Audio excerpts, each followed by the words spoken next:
Once again, ladies and gentlemen, boys and girls, and children of all ages, welcome back to the Prince of Investment, coming to you guys and girls live all the way from the beautiful city and state of Denver, Colorado, via Honolulu, Hawaii.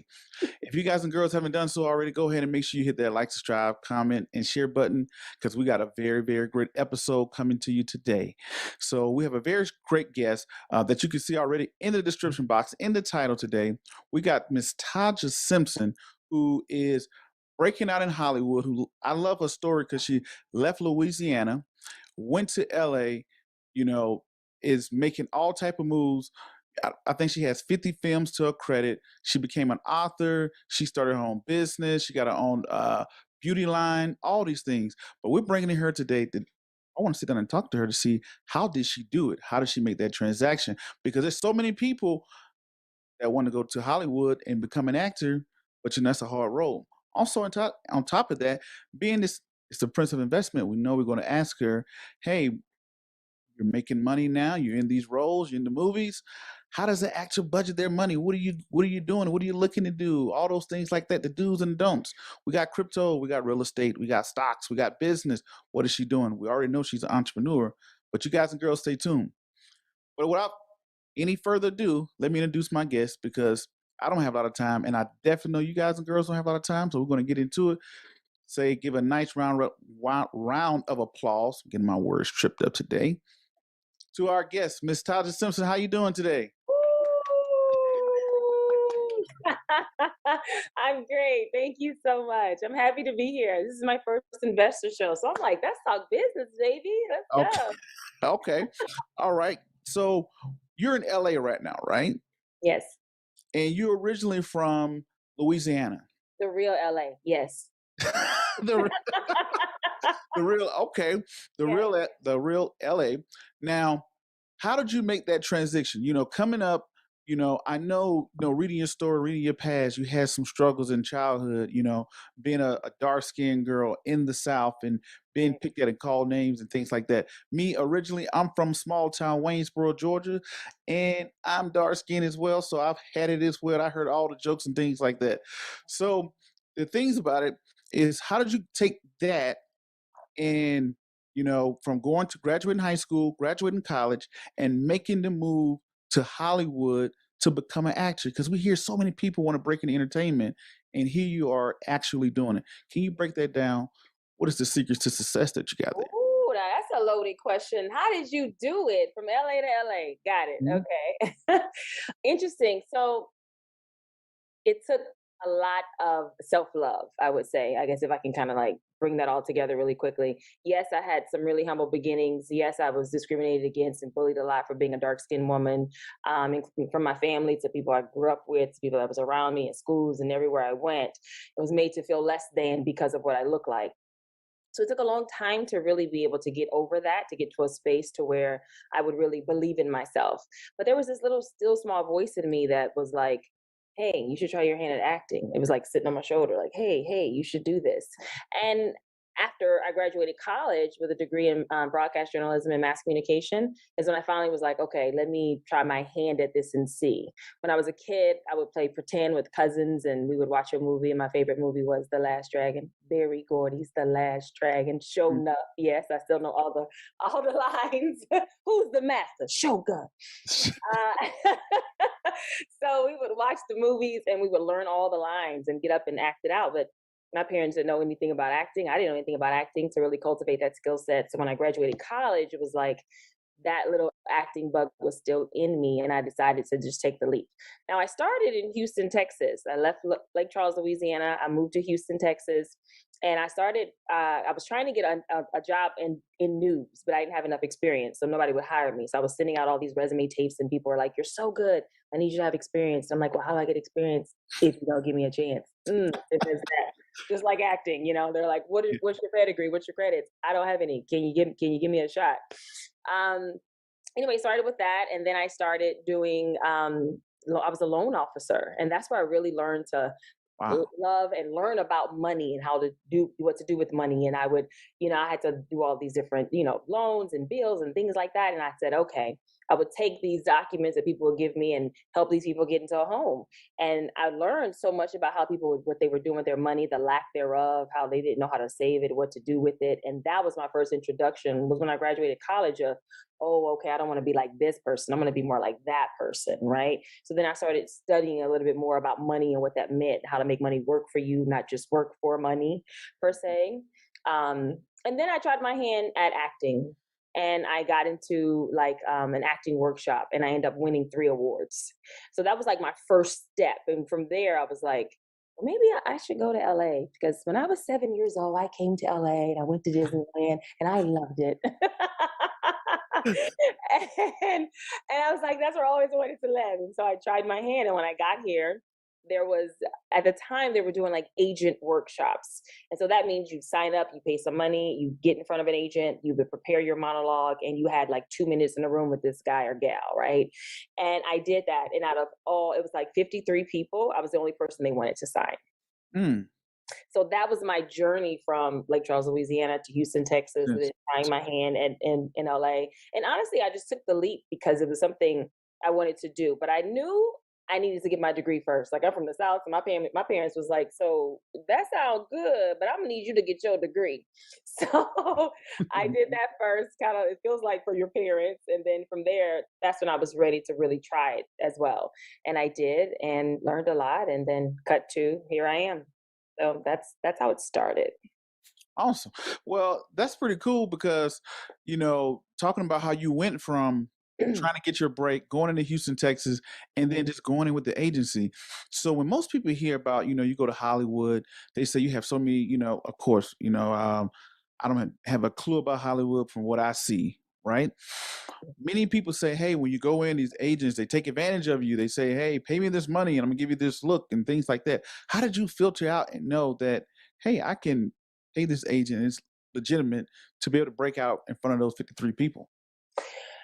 Well, and yes, there are agents, there are people, there are businesses that try to, get money out of people from their dream, for sure.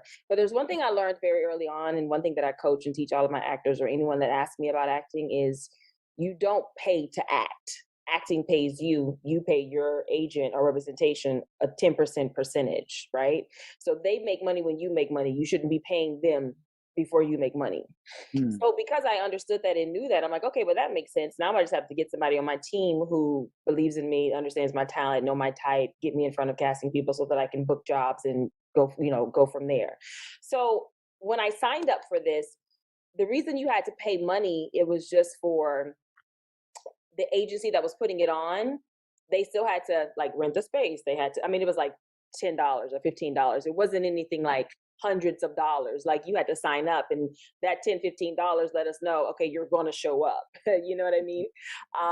And so you pay this little nominal fee, and then yes, you get in front of the person, and you're paying for, to get yourself, I guess, some time of that person's time, in a sense, but also the agency that's putting it on, they're paying to put it on. So we're essentially, I guess, offsetting that cost. So it wasn't a thing of like, oh, I paid thousands of dollars and blah, blah, blah. No, I think it was like $15 or something like that. okay.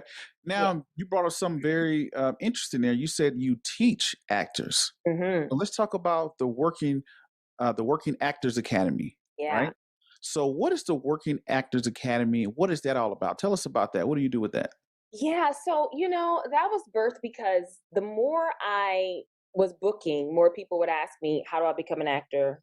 Where do I start? What do I need to do? And all these great things. And so I was helping so many different people in a one-on-one basis. But then the more I would get busy, the less time I had. And so I ended up developing the book first. I did Cracking the Acting Code. And then from there, it kind of parlayed into the birth of the Working Actors Academy, which is an online program, theworkingactorsacademy.com. It's an online program that people can take it at their leisure, and it's going to give you all the skill set and the tools that you need to be a working actor from the business aspect of it. Now, we can be career students, we can go to school for years and never book a job. I know plenty of people that do that, and that's great. But if you don't have the skill set to audition, if you don't have the skill set to do a self tape, if you don't have the skill set to understand the ins and out of this business, unfortunately, if you don't have a good audition, you'll never book the job. But maybe if somebody gave you one, maybe you'll be phenomenal. We don't know because you don't know what to do. So the Working Actors Academy is going to help you understand and learn the different styles and tones of acting, know about your type. That's very important as an actor to understand and know your type. It's going to help you get your resume, your reel, your headshot, all that stuff together. It's going to help you get an agent and a manager. It's going to help you with the online tools that you need. It's going to help you be able to walk into your purpose, into your dream, if this is something that you really want to do. This isn't a space that you don't have to do any work. No, acting, you have to put work in. You have to understand and know your character just as well as you know yourself. But because I've done the work, I've learned so much being here for so long. This is my way of kind of giving back in a sense. It's like, okay, there's nothing like this in the industry that can help you from a business standpoint. Everything that when I did my beta testing and I sent it out to my casting people and all of my different industry professionals, people were like, wow, no one's done this. I know. So I Mhm. wanted to be able to fill a void in the industry as well to help as many people as possible. And the best way I could do that is make an online program, people to take it at their leisure, go at their own pace so that they can put the work in to be successful. So that is the Working Actors Academy. Okay. Now you said something that was very key. That I know I said this like 10 times, Mhm. but I mean, I'm doing good. I'm saying things that are very key. that are very key. I'm picking up on like, okay, now when you look at an actor, they say, "Hey, I'm going to go to LA. I'm going to go to Hollywood and make it, whatever, and I'm going to put in the reels and I'm going to put in the work." How do they generate money in the amateur stage? Like, how do I stay alive? LA is not cheap. The second thing, I want to get into the business side. Right. Well, no, let's go with that question. Then we'll talk about the business side. Like, how does the actor themselves like keep themselves afloat or even make it? Things like that. Well, as far as work, yeah, you have to find that flexible job. For me, it was promotions. So Mm. I was a promo girl for many years. And then from there, I worked my way up and became a brand manager for multiple brands and things like that. But I worked a job in marketing that would allow me, I call it my waitress job because most, actors have a waiter or waitress job. But something that will give you the flexibility that would allow you to be available for auditions. Now, the industry has shifted. Back then, I feel like I'm saying this was like 2 years ago. Back then, we did auditions in the room.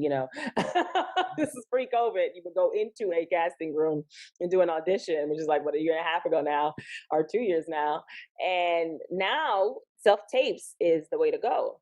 So you can have almost any kind of job you want now if you're trying to pursue acting, because with a self-tape audition, you will get the self-tape audition, you will give you all the information and tell you, hey, it's due in 2 days, or hey, it's due in 3 days, or whatever. And you just have to carve out time and space in your own life to film the audition of yourself. You do it on your own. It's a self-tape instead of going into a room. So Oh, now it's very different. The industry isn't so you have to be at an appointment at this time in LA with traffic across the other side of this town, other side of the city with traffic trying to get there on time. You do it at your leisure. So okay. now it's a lot easier to be able to break into the industry and have the job that you want to do. You can work a 9 to 5 and then say, okay, when I get off from this, I'm going to study and record my self tape because you can do it in your home. Nice. Hmm. Now, once you have started to book jobs, Hmm. so as an actor, you just have to go from role to role, like with your income coming in sporadic like that. Like, how do you know, buy a house and make investments and things like that when it's like, hey, I got this role, then I don't know when the next role is coming and I gotta wait till the agency call. Do you just wait on the agency to call to see when your money's gonna come in? Do you wait how does that work on the financial side of like now that you've elevated and you're getting roles and you're getting cast? Hmm. Great question. No, you cannot wait for the agency to call for Mm. whenever that audition is going to be. You have to create your own lane. So we live in the industry now where you can create a show, you can get with some friends, you can write a show, put it up on YouTube, you can do whatever to get yourself out there. You can do a short film. You can get that picked up for on a myriad of different platforms now. They pay you for that. They need content. So there's so many different things that you can do now. When I was coming up in this industry, I had my marketing job. So that was the offset and how I was able to make ends meet, live, eat, sleep, breathe, because there was plenty of times that when I first started, I was just a telemarketer trying to be an actor. That was no money. So, and I was trying to do my best with not going back home. The big goal when you get here is like, okay, I made it here. I want to stay. I don't want it to eat me up and I have to go back home because I can't afford it because it is expensive to be here. So in the midst of those times, what I was doing, working my job and then getting my auditions, I was also preparing for the next audition. I would go to sites like showfax.com. I would go to LA Casting or Now Casting, and I would um, download different sides from different shows, different commercials, different films, and I would study. That's one thing that I noticed that most actors don't do is that if they don't have an audition, if they haven't booked a job, they're not at home studying. Well, I would study, I would prepare. So then I would film myself. I would take that same audition and I would put my camera up and I'd film myself so I can see what I'm doing. Like what is the casting director seeing in me that I'm doing? And I would notice little quirks about myself. I would notice things that I should not be doing because once you get into the room, they don't know that if you could just keep scratching that you had something on your back. They think that's a character choice. Why is she fidgeting so much? Like what is she doing? Um, and if I didn't have a video recorder, I would use an audio recorder. And all of our phones have it now because I used to speak really, really fast growing up and I had to learn to slow down. Like right now, I feel like I'm talking so slow. But I had to learn to do that. That was practice make perfect. But my background came from, athletics and I played a bunch of different sports. And so in order to be great at anything, you had to put forth the effort. So that's what I would do in between. So whenever I did get the opportunity that would come from my agency and they would send me an audition, I made sure that that wasn't the first time I did that audition was not in the room. It was at home multiple times. I studied it. I saw it. I listened to it. Okay, boom, I'm ready. Now I'm so prepared when I go into the room. Come on, man, I'm ready. Put me in the coach. Hey, man, I'm ready. Cast me. Already. You know what I mean? But I put the work in. So that's what actors would have to do to really go into the room and really set themselves apart. You can't go into, they'll tell you, yeah, you can go into the room with the papers in your hand, meaning your sides that you had to prepare. But you got to understand, you're going up against people who've been on television. So if you go up against me and I'm on TV and I'm on Tyler Perry show and we do 100 pages a day and we go into this audition, I got 5 pages. You think I'm gonna walk in there with papers in my hand? No. Wow. No. Yeah. 5 pages, you can remember 5. Well, you know what? Before we get into that, Taja, Yeah. Okay. we got to take a quick break. And I mean a very quick break. We're going to take a quick break and we're going to be back. And when we come back, we're going to talk more with Miss Taja and we're going to talk about her entrepreneurship, her investing, all those good things like that. So y'all stay tuned. Don't move a muscle. We'll be right here, right back. The Prince of Investment.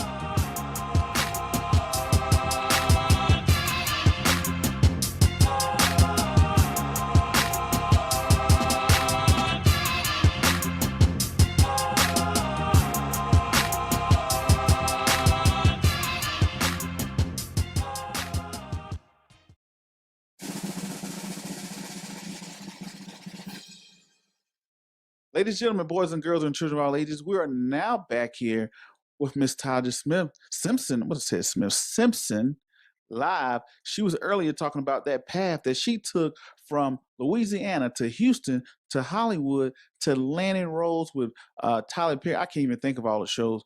Greek to, it's just a long list, right? She's doing her thing. She's one of the few that's gotten to Hollywood and been able to do things and be consistently booked and things like that. But she made a quick turn. I won't say it's a quick turn, but she made a turn. She also has her own beauty line, right? She started her own makeup line. She wrote her own book. She got her own academy.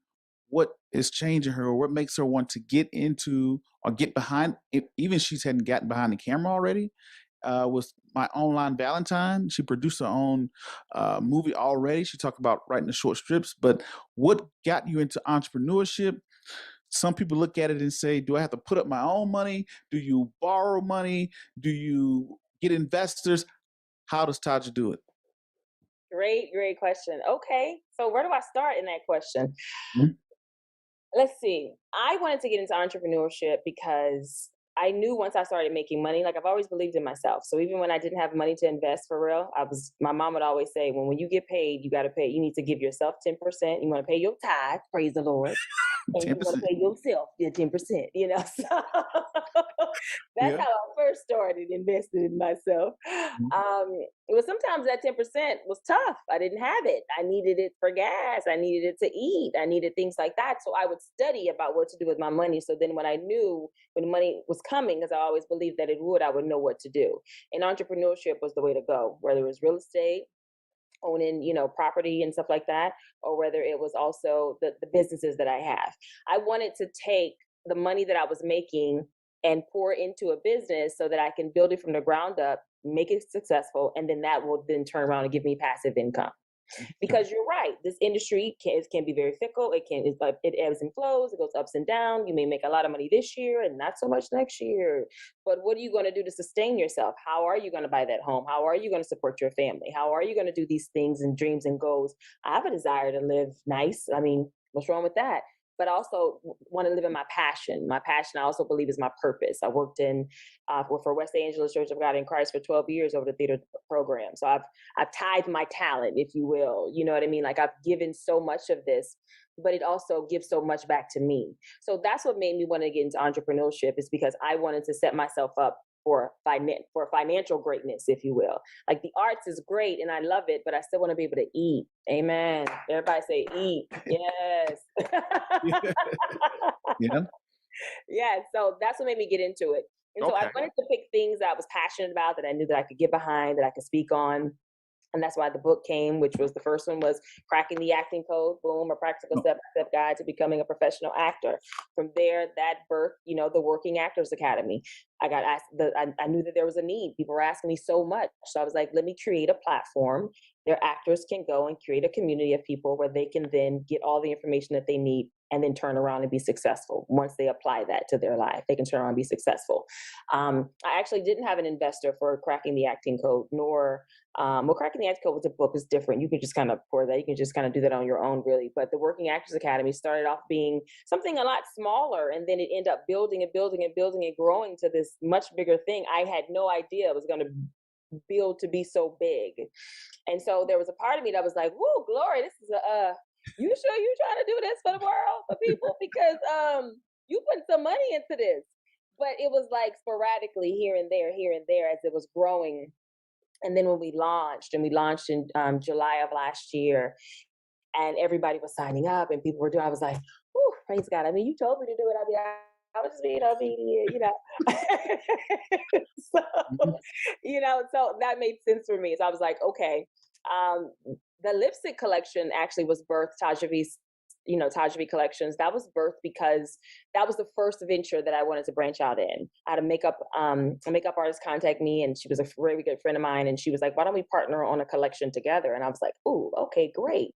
This was right after I did season 1 of The Oval, and we're getting ready to go back for season 2, and I'd launch it in February of 2020, and then COVID hits, and I'm like, Wow.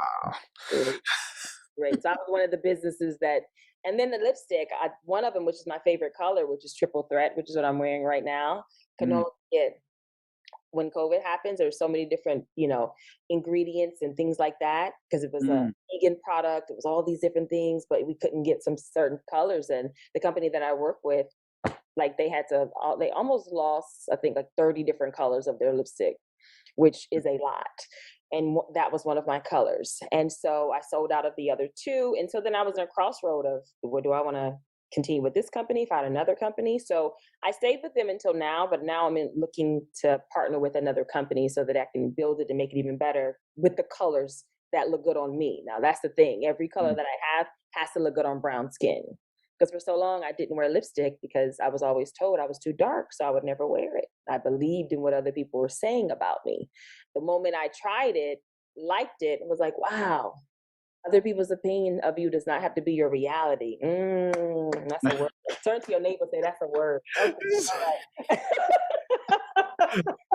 so, so from there, I was like, I can't let that stop me. That was my first, initial investment. That I would say honestly was a failed business. It did not go like I wanted it to go, but because Mm. of COVID, but it did not reach the level of success that I thought it was going to. But then I did the Working Actors Academy, and now since then I've now done Taj hair growth stimulant, and this is an all natural hair growth product that's for literally anyone. anyone from 1A super fine to 4C super coarse, thick, beautiful curly hair. It helps with shedding, it helps with thinning, it helps with male pattern baldness, it helps with alopecia. If you literally want to have beautiful, healthy hair, then you need to Hmm. go to Taj Hair Growth. You saw how I did that right I see that. there? So that's what made me want to get into entrepreneurship is I wanted to be successful. I wanted to build brands. I wanted to build businesses. The people that I admire are like, Diddy and Jay-Z and Beyonce, a lot of musicians, but I see that their humble beginnings and what they built to, and they poured into themselves, they believed in themselves, and they built something. And I'm like, well, Yes. if it's been done, it can be done again. So that's what I'm doing. Now, glad you said that. Now let's switch it up for a second, Yes. right? Yeah. Kind of touched on it there a little bit again. So, with all this going on in the world, you're seeing this year, COVID came through, pandemic happened. We're looking at real estate hits an all-time high, stocks hit an all-time high. Now we got a new asset class called crypto. It's hitting an all-time high. Mhm. Now we Right got now, NFTs coming. we got NFTs, which I kind of put in that crypto wagon Yeah, there. yeah, yeah, yeah. How is Taja investing? Mhm. Or what is your Stock, outlook on it? yep, stocks, real estates, and NFT. And Okay. I have crypto too. I have crypto too. So all of it. My business partner. So another part of me Hmm. that I feel like as I talk about it all at one time, it's like, girl, you got a lot going on, girl. You doing your thing, girl. My best friend and business partner, his name is Michael McGowan. Hmm. Both are from Lake Charles, Louisiana, and we have a studio together called Simpson and McGowan Studios. Hmm. That's one of the ways that I was inspired by Tyler Perry because after every production, when he would give a speech or something, he's like, you look at me, you may say, wow, he did all these things, but if I did it, you can too. He's right. So right before we had big storms and tornadoes and hurricanes that hit Lake Charles, right before that happened, we were there. We were, scouting locations where we're going to build our brick and mortar studio. However, these storms months later hit two back to back, Wow. completely destroyed the city. So we were not able to build it there right now. But what we have been doing is doing documentaries and doing other productions and things like that. But because of that, we've created an NFT. We've been Mm. investing the money that we had because we ended up getting an SBE loan. And we were like, okay, well, we need to make this money work for us. We wanted to use that. And we invested it not only in our company, but also in investments so that we can pay that loan back and then have more money to come. And so that during COVID, I learned even more so about that, of course, because the stocks were just moving and booming. It was like, whoa, whoa, whoa, which one? Hold on, wait, hold on, y'all. Let me get in on one. it was, Mhm. Mhm. it was booming, and it did very well for us. And so we were, excited about that and some of the choices that we made. But now we're in a position where we're excited because our goal, which we had already had set up, we had met with the mayor, we met with the school board there in Lake Charles, Louisiana, to bring about, not only a change but work, for the Mm. city. We wanted to make Lake Charles like a New Orleans or like an Atlanta. That they Mm. had to start somewhere because Louisiana also gives tax breaks for film, for the film commission. So we wanted to be able to say, hey, we want to show you guys from a school standpoint how you can come out into this business and be successful and know all the things you need to know. So we developed a curriculum, we developed a program, as well as bringing jobs to the city. So that's the other part that we're in the process of doing. We were rolling it out, but then the storms hit, people are displaced, the city has to get back on its feet and all these things. So we're still in the midst of doing it as well as building the city back up. But that's the overall goal right now. That's the next goal, I should say, right now for Simpson and McGowan. So investing, stocks, real estate, all of it. Business, you all okay? Got it. You got the Yeah, entrepreneurship down. She yeah, got the NFTs. She got the NFTs. She got the crypto. She got real estate. yeah. She's in it all. So that's what I like to see. I like to see us as Black people get Mhm. more into investing. Absolutely. That's the whole premises of financial literacy, us getting into investing, us having these conversations, us seeing other people do it, because me growing up from my little small town in Georgia, I thought that, hey, you can't do that. It's only for XYZ. You must have this much capital, things like that. Mhm. So now it's I have to go. The show is coming to an end, But before we get out of here, I gotta ask you the question: what was your worst investments, and also how can people follow you? Mm. Well, I would say my worst investment was starting my initial startup of Taja V Collections, which was the lipstick, because I partnered with someone. Now, if had I done it on my own, it would have been done differently. But that was my first time partnering with someone that, like my best friend Mike, I've been on him my whole life, right? That's one thing. But with her, I hadn't known her my whole life, so our business acumen was different. That was a big deal. That was a big deal that I had to learn. And very quickly and early on, we had to kind of part ways. And then COVID happened, and I wasn't able to get the product that I needed to then even, promote or sell to consumers. So Mhm. that one was my initial worst investment. And so now I have to vet people a whole lot more. Um, Mhm. and you can follow me on all things social media. All things is at Taja V Simpson. So TajaVSimpson.com. It's my hub site, and it will lead you to all the different legs of everything I do, from hair care to lipstick to both of the books and to the Working Actors Academy. What's coming next for 2022? What can Lola, you out for? Lola too, Lola too. I did a boxing movie that Mhm. did very well. It came out on Tubi. It was the most watched movie on Tubi, and so Mm. we filmed Lola 2 in July of last year, and now it's coming out in March. So I'm super excited about that. I play Lola. There it is. Hey, I am Lola. And this one also has Carissa Shields. Um, Yeah, Carissa Shields. yeah, she's amazing. So Mhm. she's my opponent in this. So I remember when I met her, I was like, "Hey, I'm an actor. Don't hate my face for real. Have a choreography, please, God." So, but Mhm. it was a lot of fun doing that. And then January 13th, I actually just found out today, I'm also recurring on a television show on All Black called A House Divided, and that comes out January 13th. Nice. Definitely. I love, I never met her, had a conversation with Kalissa. With the shows, yeah, yeah. But I just loved her story, just seeing her come from Flint, Michigan, Mhm. and to come up, as a female boxing, so definitely shout out to her. Definitely shout out to the movie. Uh, you know, Oh, and then also the Oval. Hi, you guys can watch me oh every yeah, Tuesday of night. course. The Everybody Oval. knows the Oval. The Oval is out with Tyler Perry. Yeah, That's her. She's doing big things and things like that. I know people are going to know that. People are going to see that and know you from the Oval. yeah. But we just wanted to talk about those things that people probably wasn't going to know that was probably going to come up. So I got to ask you this question: did you have fun? I did. Okay, Thank will you be you. back? Yes, I will. Yes, I Okay, will. definitely. Thank you for coming on. Um, And ladies and gentlemen, boys and girls, and children of all ages, it's that time again. Got to close out the show. Until the next video, podcast, book, cartoon, or whatever else crazy you see me doing around the globe. My name is Prince Dykes. This is the Prince of Investment. Peace, be safe. I'm out, and thank you.